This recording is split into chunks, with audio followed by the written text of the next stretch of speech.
China is putting up entire skyscrapers faster than most people can finish painting a single bedroom.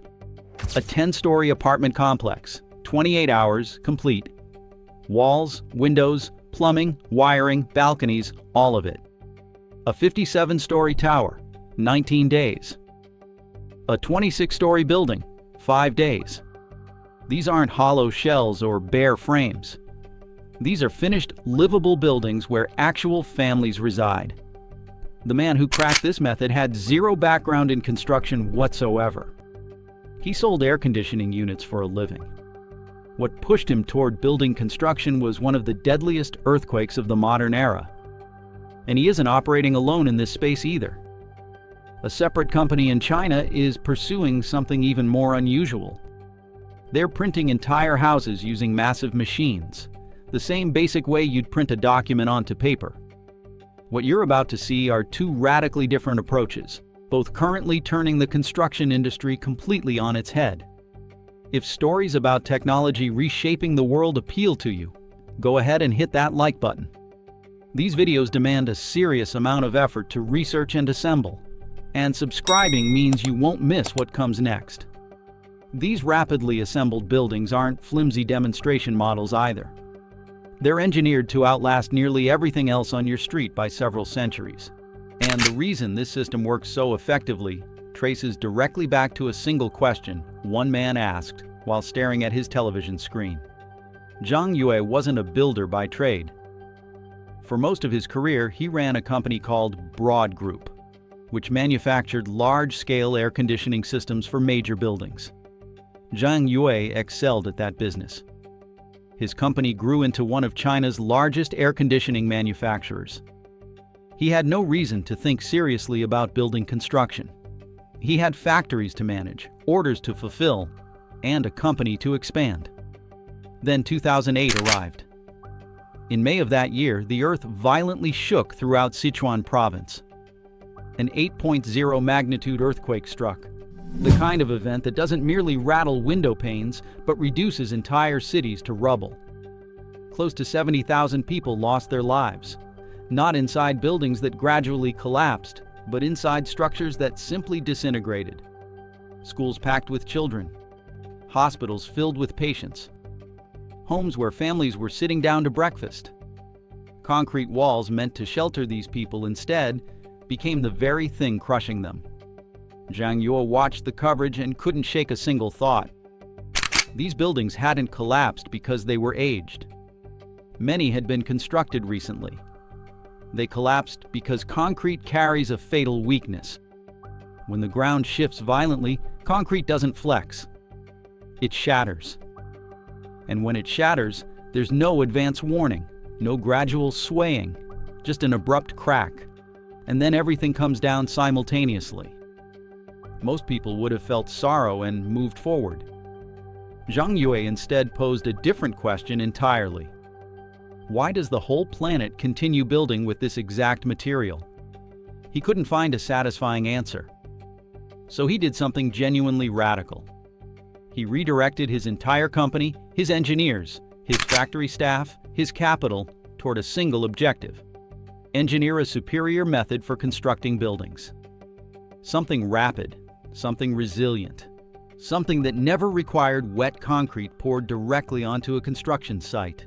He started completely from zero, from the most fundamental questions imaginable. What does a building actually need to accomplish? Stand upright, remain standing, feel comfortable inside, endure over time. That's essentially the entire list. He recruited people who had never worked a single day in construction.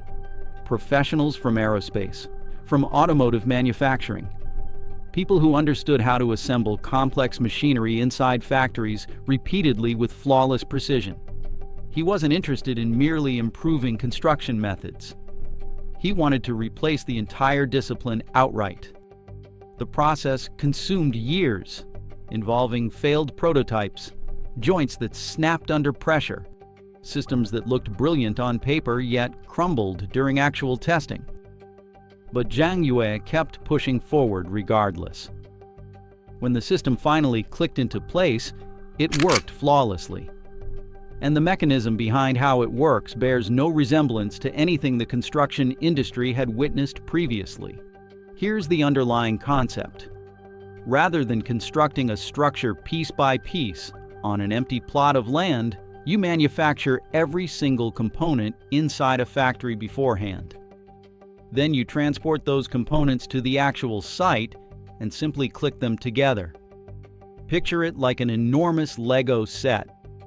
Every piece gets manufactured inside the factory. Every piece fits with absolute precision. On site, you're merely connecting them. The Broad Group manufacturing facility spans 230,000 square meters.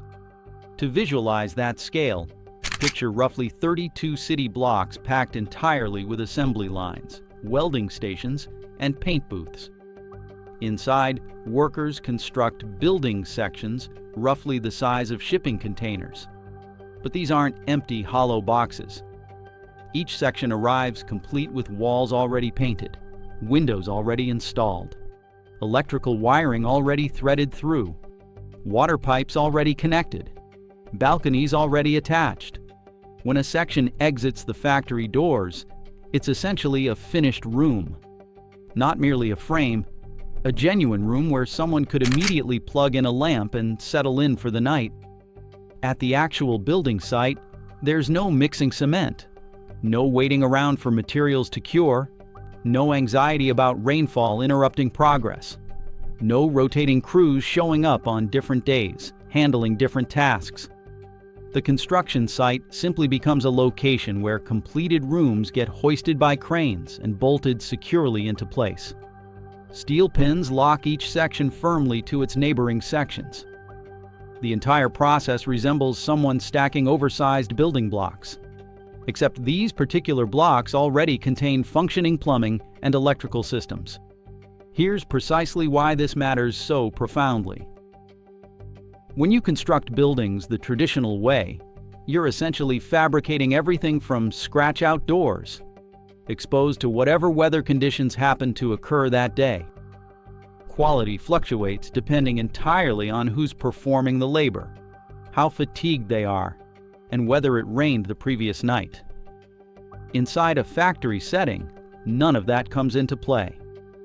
Every section gets built identically, inspected identically, and shipped out only after successfully passing quality control. Broad Group wanted to demonstrate this wasn't merely theoretical. So they positioned cameras throughout the city of Changsha and filmed themselves constructing a 10-story apartment building from beginning to end. 3 cranes, 1 construction crew, continuous filming. The foundation had already been laid beforehand. The timer started the moment the first section rolled off the delivery truck. It stopped 28 hours and 45 minutes later, once the final bolt was tightened down on the uppermost floor. An entirely complete building, 10 stories tall, constructed in under 29 hours total. The footage hit the internet and spread virally within days. Millions watched it almost immediately. People who devoted entire careers to construction genuinely didn't know how to respond.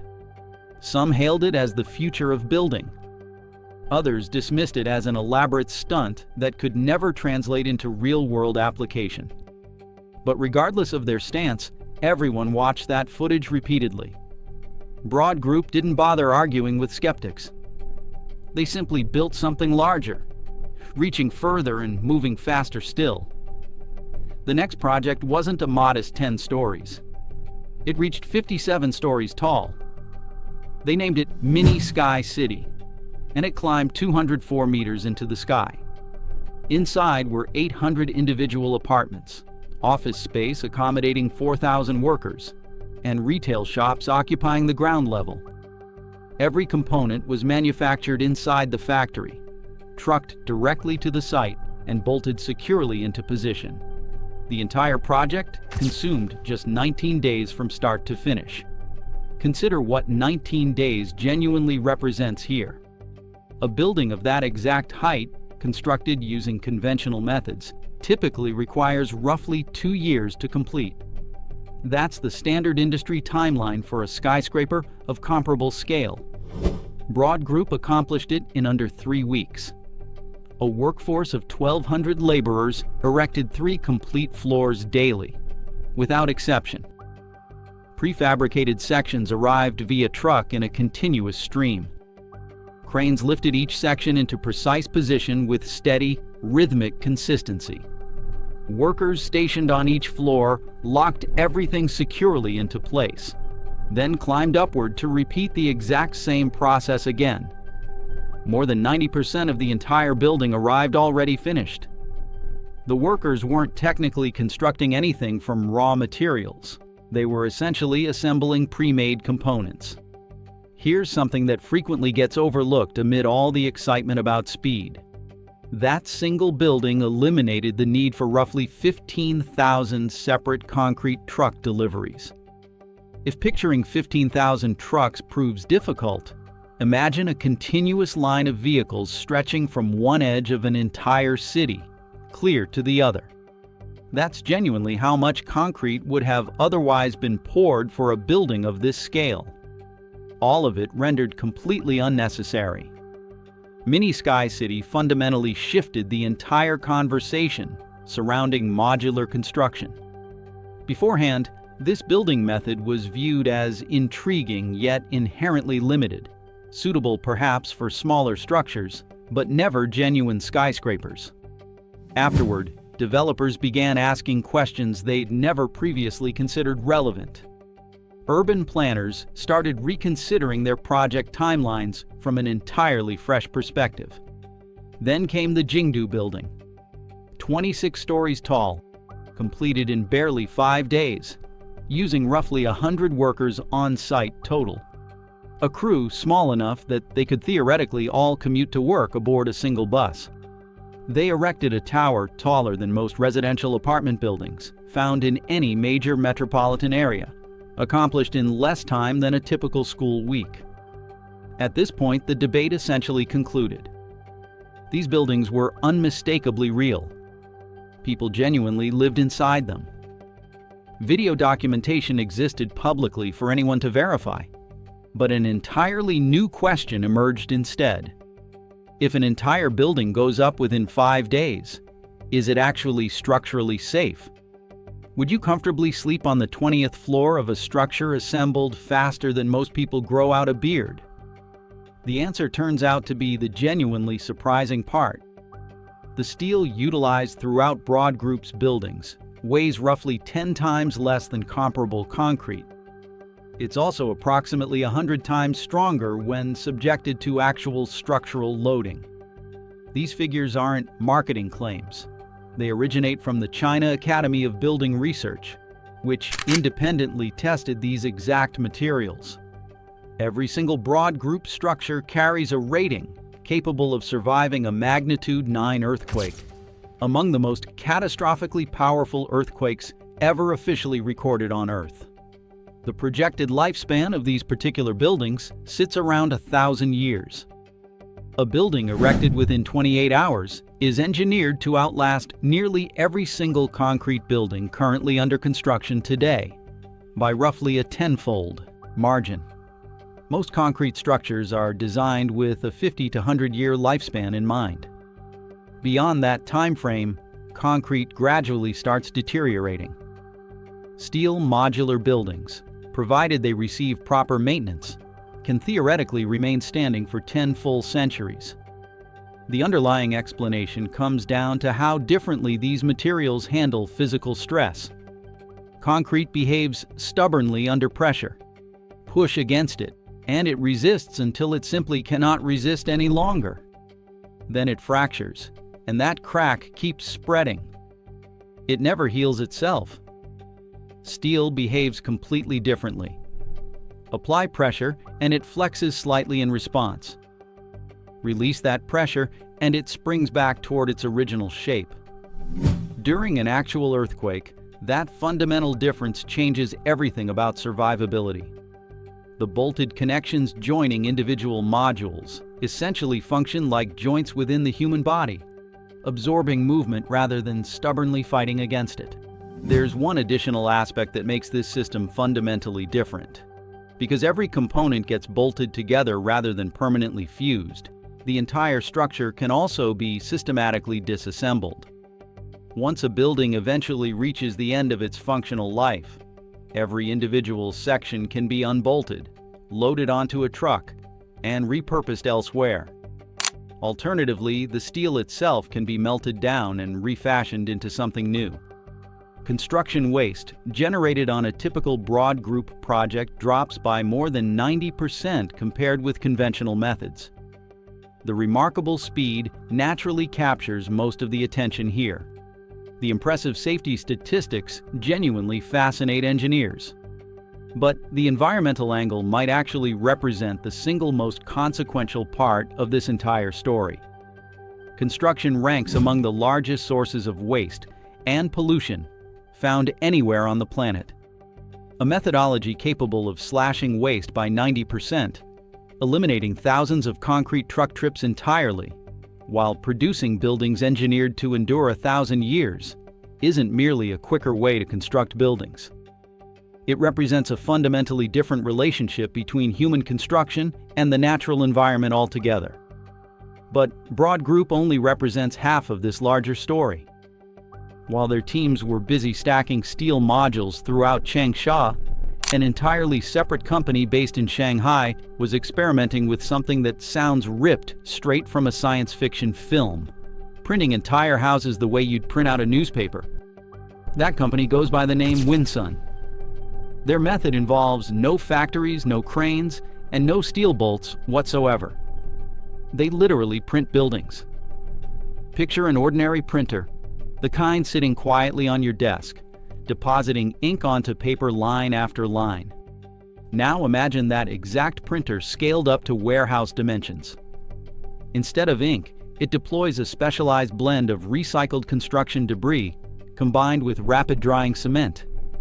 Instead of paper, it prints out walls layer upon layer, gradually raising an entire building directly from the ground upward, constructed entirely by a machine following digital blueprints. Within a single working day, WinSun successfully printed 10 complete houses. Everyone was genuinely move-in ready, not mere shells, actual functional houses complete with walls, roofing, and finished interiors. Material costs plummet by 30 to 60% compared with conventional building methods. The required workforce shrinks even more dramatically. And because the printer operates directly from a computer file, you can modify each house's design without altering anything mechanically about the printer itself. Want an entirely different floor plan for house number 3? Simply edit the digital file. This is precisely where printed construction begins accomplishing things conventional buildings simply cannot replicate.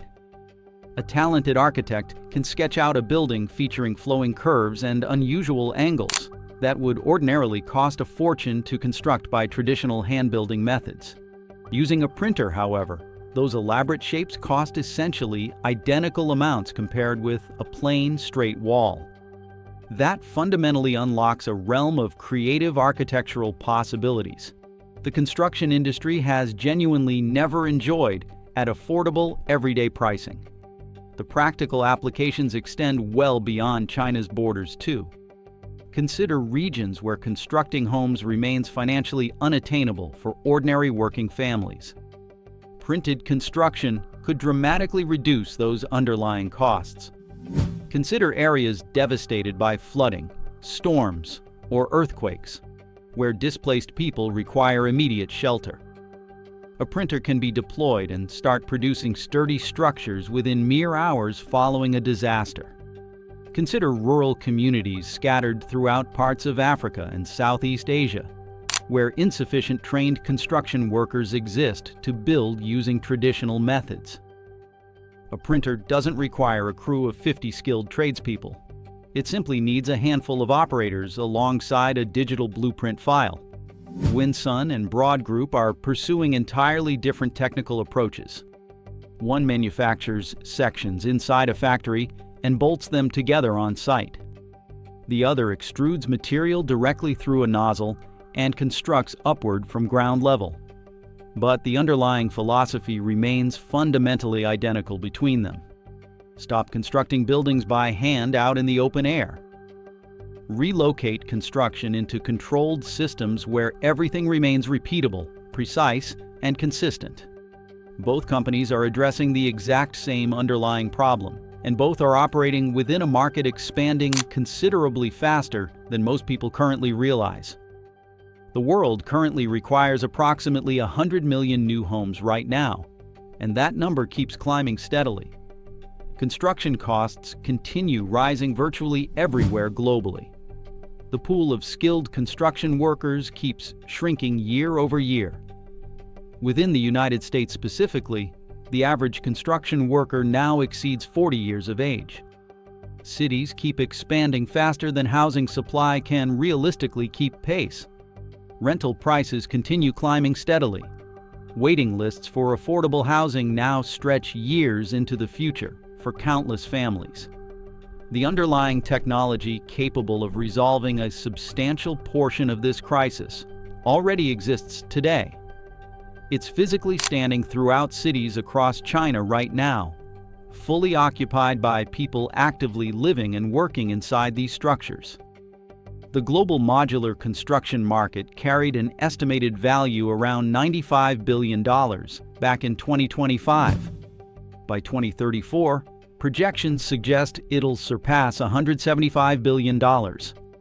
Asia currently holds roughly 45% of that overall market, and that share keeps expanding annually. China alone has committed upward of $1 trillion toward infrastructure spending, with an increasing proportion flowing directly toward rapid, efficient construction methodologies. Other nations are mobilizing too. Singapore now mandates modular construction methods for public housing specifically. The United Kingdom has channeled billions of pounds into factory-built housing initiatives. Japan and South Korea are actively scaling up their own comparable systems. This has fundamentally moved beyond mere experimentation at this point. So why does the majority of the world still construct buildings using essentially the identical methods employed 50 years ago? The genuine answer really has nothing to do with technological limitations. It involves practically everything else surrounding the technology instead. Building codes throughout most countries were originally written specifically around concrete and timber construction. They simply don't account for steel modules that snap together inside a factory setting. Revising those codes demands years of rigorous testing, endless committee meetings, and considerable political friction along the way. Existing supply chains remain firmly entrenched. Cement manufacturers, trucking companies, and equipment rental businesses all depend heavily on the current system remaining unchanged. Developers themselves remain understandably cautious, attempt an unfamiliar construction method, and watch it fail, and they suffer significant financial losses. Workers harbor legitimate concerns here too. Modular construction inherently requires fewer people physically present on site. That's precisely part of why it proves faster and cheaper, but it simultaneously means fewer available jobs for workers who've dedicated their entire careers toward building things using traditional methods. That represents a genuine, legitimate problem worth acknowledging honestly. Any honest examination of construction's future genuinely must incorporate these workers' concerns into the conversation. Broad Group once designed plans for a building that would have ranked among the tallest structures on the entire planet. Construction never commenced, not because the underlying engineering wasn't ready, but because the regulations, permits, and financial systems surrounding it simply weren't prepared yet. That gap separating what we're technically capable of building versus what existing regulations actually permit represents the genuinely important story unfolding here. Meanwhile, China continues erecting 26-story towers within 5 days flat. A comparable building project in London or New York typically requires 3 full years, measured from initial paperwork submission through handing over the very first set of keys. Same planet, same decade, yet utterly different realities entirely. The genuine question isn't whether this technology will eventually dominate the industry. The underlying economics render that outcome nearly inevitable. Reduced waste, dramatically shortened timelines, fewer required workers, considerably longer-lasting structures. Every competitive pressure facing this industry points decisively in this exact direction. The real remaining question concerns how long this existing gap persists. How many families continue waiting years for housing while technology capable of building it within a single week already exists right now? A man who spent his entire career manufacturing air conditioners watched an earthquake destroy 70,000 buildings and posed one deceptively simple question. He subsequently built a factory and transformed everything that followed. Someone else entirely pointed a massive printer toward a pile of recycled rubble and produced 10 complete houses within a single day. This emerging approach proves faster, sturdier, safer, considerably cheaper, and genuinely better for our planet overall. The only remaining question is precisely how much longer the old methodology manages to hold on. If this represents exactly the kind of story you came here seeking, hit that like button, subscribe, and enable notifications so you never miss whatever comes next. Here's something genuinely worth pondering. If a building assembled within 28 hours carries a 1,000-year durability rating, what does that fact actually reveal about every single concrete building lining your own street? Leave your thoughts down in the comments section below.